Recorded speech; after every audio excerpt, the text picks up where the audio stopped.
Hello, fifth graders. Okay, so we're gonna do the first video. Remember, I told you that I was gonna take you through the introduction. And so here is our lesson essential question. How does text structure help us understand, write about, and answer questions about a text? So for the introduction, we're really gonna be thinking about why does this matter? Why does this topic matter? When an author introduces us to a text, they're trying to get us to care about the text and what it's going to tell us.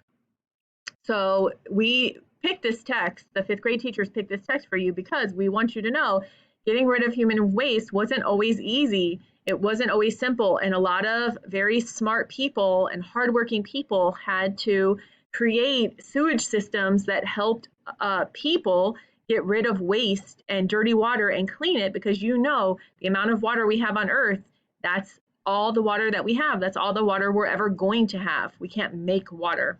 So we have to recycle our water in a way that we can use it again. So this part is the introduction, and I'm really going to think about, okay, how do I want to write down the information that I'm learning? So I'm going to make this a little bit bigger here.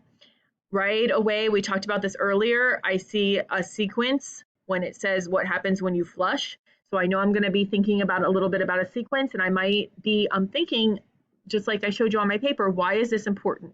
So I'm going to try to go in with that lens. Why is this important? Why is flushing and the sewer system important to humans? Here we go. Swoosh. You hear this sound every time you flush a toilet.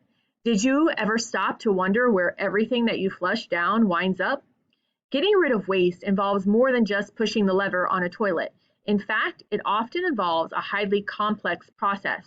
So complex means it's not just simple and it's not just easy. It means it's difficult or complicated. That process can stretch over or under many miles in your community. Okay, so I'm going to go here to the graphic that tells how something happens. I'm going to go on the bottom and I'm going to make this bigger so we can take a look at it. All right, so I know we've all done this before, so I'm familiar with a lot of the things that are on this paper here. So it says step 1, water in the tank and bowl are at their maximum levels. Okay, so that's telling me if my toilet doesn't have water in it, this process might not work. When the toilet is flushed, the valve opens and the clean tank water, okay, the clean tank water is here, passes into the bowl, and then the dirty water goes down, passes down the trap. Once the tank is empty, the valve closes and the tank and bowl begin to refill. Step 4, water in the tank and bowl are back to their maximum levels. Okay, so I'm kind of thinking to myself, the clean water and the dirty water never mix together. That's one important thing.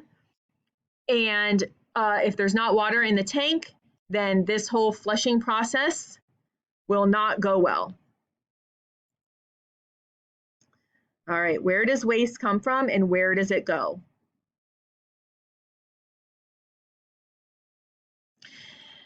Human waste comes in many forms from many different places. It is all referred to as sewage. In typical households, it is created by using the toilet, taking showers, doing the dishes, washing clothes, and by other activities that make water dirty.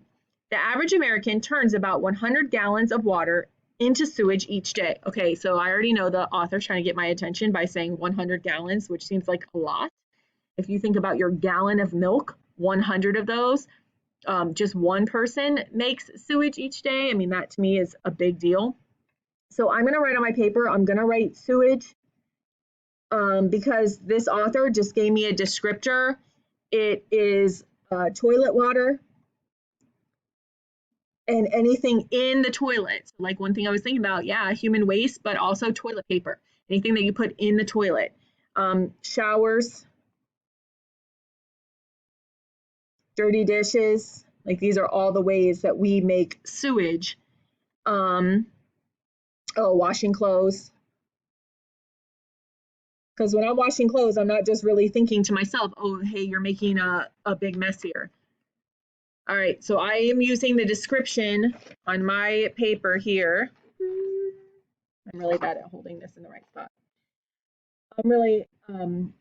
I said sewage and then all the ways that we make sewage. So I know when the author refers to sewage, that's what they're talking about. And I'm even going to put over by the side 100 gallons a day. Now, I'm like, the author has me getting my eyes kind of wide with 100 gallons a day. I know that the author, hey, they're wanting me to pay attention to that. They're saying that's a lot of sewage that we have to know. Yeah, where's that going to go? What's going to happen there? Okay, so I've got some notes on the introduction. Many factories use chemicals, some of them toxic. Toxic means poisonous, to make their products, and chemical waste becomes sewage too. Restaurants create waste when they use chemicals to wash dishes or pour grease down the drain. This waste could eventually reach our rivers, reservoirs, and groundwater, and the fresh water we rely on every day, making them unsafe to drink. Okay, so basically, I told you in this introduction, we're going to wonder, why is this important? So here the author is saying to us, if we let sewage, anything that's waste, get into our water, it's going to make it dirty. And once it's dirty, we can't drink that. Our body would reject that. Our body would become sick. So whether it was human waste or soapy, dishy water with food on it, or whether it was dirty clothes water, or whether it was water that you washed your car with, or whether it was restaurant water where they emptied, where they make their French fries and they poured that down the drain, if that grease and that dirty water gets with our clean water, now we can't drink it anymore because everything's dirty. Okay, so when I'm saying to you, why is this topic important? You all already know we need water. So how do we take dirty water or water that could be contaminated and get it back to be clean water that we can then use again for our healthy, to keep us healthy and to drink? Okay, this was something that we previewed, right? But this pie chart, it really helps us because it tells us what makes up sewage. Before we even started reading this book, if you would ask me what sewage was, I would have said, oh, whatever's in your toilet, that's sewage. But that's wrong. We use sewage to say all of these things. So our clothes washer, our faucet, our shower, our toilet, if there's a water leak, it's sewage. Dishwater is 1%, bath water is 3%. So if somebody takes a bath, and then we don't really know those other things. Maybe washing the car, maybe when you, I don't know, put water in your pool and it came out, I don't know. So the other, we don't really have a description. But this, I have to think in my mind, and just like I did on my chart, I have to say all the things that sewage is. I have to get in my mind that sewage is not just going to the bathroom. Okay? All right, here we go. Let's do our next.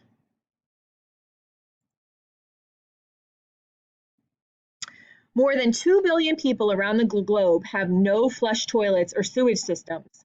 Okay, the author is trying to get our attention. 2 billion people do not have toilets like we do. They don't have flush toilets. Okay, that means they use the bathroom in a different way. They don't have a sewage system where you can get the water clean again. Most of their waste either piles up on the land or runs into lakes and rivers. This creates dangerous environments full of terrible diseases. In fact, millions of people die each year from diseases that come from untreated sewage. Experts are working hard to solve this problem, but it is a huge task. Fortunately, the sewer pipes in our homes, schools, and stores don't just empty into the sources of drinking water. Instead, in many cities and towns, all of this dirty water swirls down drains and ends up in local sewage systems. Small sewer pipes join up to form bigger and bigger pipes. Some are so big that humans can walk through them. Okay, so boys and girls, I said there was a question at the very beginning, and I said, why does this even matter? And one reason that this matters is we live in a country that has established sewer systems. We have places that clean the dirty water and make it clean again so that we can reuse it. But in other countries and other places in the world, there are people who don't have that. They have no choice but to drink dirty water, and that's one way that a lot of people get sick.